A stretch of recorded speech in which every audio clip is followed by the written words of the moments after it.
Hey everyone, my name's Rygos Pop, and welcome to yet another movie review. So, truth be told, 3 years ago I only did 2 reviews, one horror and one non. But this time I'm back. This time I'm going to be reviewing all my horror movies that I recently have in my collection. So to begin, I'm going to start off with what's been the most highly voted, Doctor Strange in the Multiverse of Madness. Now, before you all go into those comments and say, how is Multiverse of Madness even a horror movie? It's not scary. Well, I'm gonna stop you right there. I do consider Multiverse of Madness to be horror because, well, technically it has elements, and the director of the film is none other than Sam Raimi, the man who helmed the original Evil Dead series and the man who gave us the original Spider-Man trilogy. So, what's more like? So let's begin. So, Doctor Strange in the Multiverse of Madness is the 5th film in Phase 4 of the MCU. This is actually one of the best films of the year, in which Benedict Cumberbatch reprises his role as the titular character, and Elizabeth Olsen reprises the role as Wanda Maximoff, also known as the Scarlet Witch. So the movie begins with an alternate version of Strange, now called Defender Strange, protecting a hero named American Chavez. For a little fun fact, Chavez was originally supposed to appear in No Way Home, but she was cut and saved for this film due to budget reasons. So, yeah. Although the movie really kicks in high gear when Chavez arrives in Earth 616. That's the MCU. That's the Earth in the MCU. And surprisingly enough, all the events of No Way Home were mentioned by Strange. Now this is where it gets interesting. When Strange went to speak Maximoff, things took a very scary turn. Maximoff became the Scarlet Witch after the events of the show, WandaVision, in which you haven't seen it yet. I highly recommend you do watch it before you watch this film. And that's where all the horror elements begin to kick in. It has all the demons and monsters, in which even a zombie variant of Strange. Well, Defender Strange.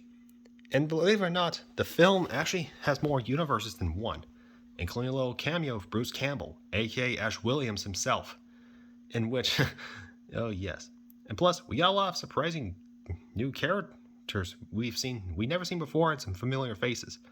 Example, Captain Carter from the What If series, in which she finally reprises, in which Haley Atwell, sorry if I butcher your name wrong, who plays Agent Peggy Carter, now plays Captain Carter in live action form. John Krasinski, the guy who directed the first 2 Quiet Place films, who even starred in it, in which he's been a big popular pick for Mr. Fantastic, Reed Richards.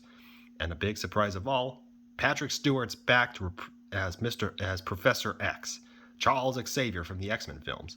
Last time he was seen, he was in Logan. But that's a different story. But back to this one. Now this is where all the horror elements begin to kick in.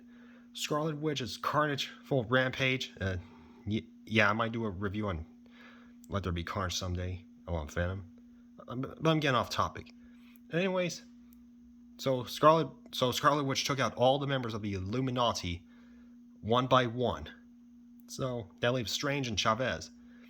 But Witch evenly finally caught up with Chavez and took her to an evil temple. But that's not where it ends. Strange even went to another dimension in which he finds a corrupt, sinister version of himself. Not the one from What If. That's a different one. But instead, Strange finds the book, the same one that Wanda Maximoff used to become the Scarlet Witch, and he began to possess the body of his other self, in which, get this, that scene referenced Army of Darkness, with that army of skeletons attacking Ash and, well, all those medieval knights. So yeah, talk about a little nod to Army of Darkness in that film. Overall, the big climax was fun. And all the ghost demons that Defender Strange took as a cloak, they're all voiced by Scott Spiegel, a collaborator of Raimi. And little fun fact, Spiegel also directed the film Hostel Part 3, the final film in the Hostel trilogy. But I'm getting off topic. So the big climax begins, in which we don't know what happened to Scarlet Witch after the film, so she's presumed deceased, I think. I don't know. But it ends with Strange obtaining his third eye and leaving us events for a third Doctor Strange film. And little post-credits scene, Bruce Campbell's cameo, he actually got a laugh from he actually made the audience laugh in the post credits. Although the right hand thing, I guess that was an homage to the Evil Dead series, in which his character Ash Williams lost control of his right hand and he got a robotic one, Army of Darkness, and later in the TV show Ash vs. Evil Dead. Overall, Multiverse of Madness is a very good horror movie in the MCU, and believe it or not, Dead Meat even tackled Multiverse of Madness countless times. He did an audio track on his Patreon page, but sadly he's not going to cover it on the kill count. So yeah, we'll never get that Multiverse of Madness kill count. Sucks to be us. Overall, I give Multiverse of Madness a 5 out of 5.